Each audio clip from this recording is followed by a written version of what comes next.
¡Oh, mira! ¡Un Pokémon! ¡Te voy a atrapar! ¡Sal ahora! ¿Qué? Desde mi infancia siempre me ha gustado Pokémon, o al menos desde que tengo memoria. Cada vez que se transmitía un episodio por televisión abierta buscaba verlo. Y sí, en esa época no tenía internet ni televisión por cable, así que era mi única forma de ver la serie.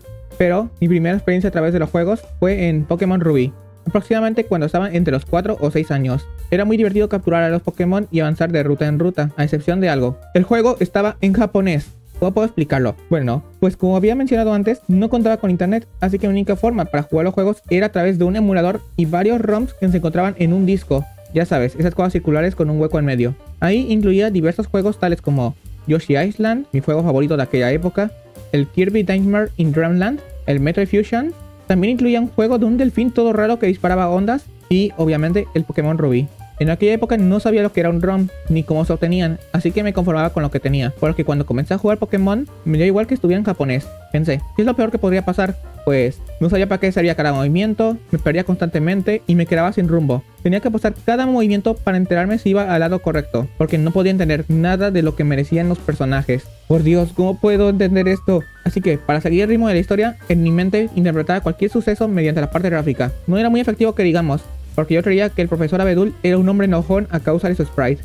Tampoco sabía que Blasco era un chico que estaba enfermo. Yo solamente pensaba que era un sujeto random recurrente y que los personajes más importantes eran la prota y el rival. Y sí, elegí a May como mi personaje.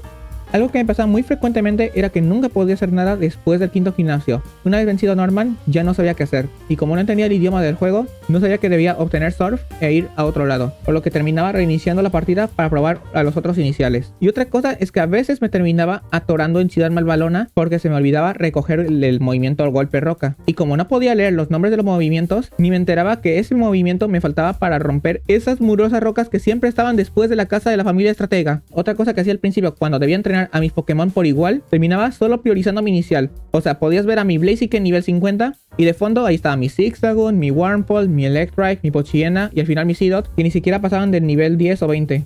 Después entendí que para entrenar a mi equipo Pokémon debía mejorar al resto. Otro detalle, no fue hasta años después que conocía los verdaderos nombres de los Pokémon de la tercera generación. ¿Y cómo no me lo sabía si me veía el anime en ese entonces? Pues sucede que de la tercera generación solo llegué a ver un poco de batalla avanzada y casi todo lo que vi fue de la batalla de la frontera, aunque también transmitían mucho las temporadas que abarcaban la segunda generación. Así que me tocaba ver más Pokémon de canto que de otra cosa, pero había uno que otro de joven que sí recordaba bien, como Corphish, Trico, Torchic, Mudkip y unos cuantos más. Así que por lo que gran parte de mi infancia no conocía los nombres de la mayor parte de Pokémon de joven. Actualmente ya no tengo ese problema, porque adquirí una 3DS y fui capaz de jugar los juegos de la sexta hasta la séptima generación, de forma nativa.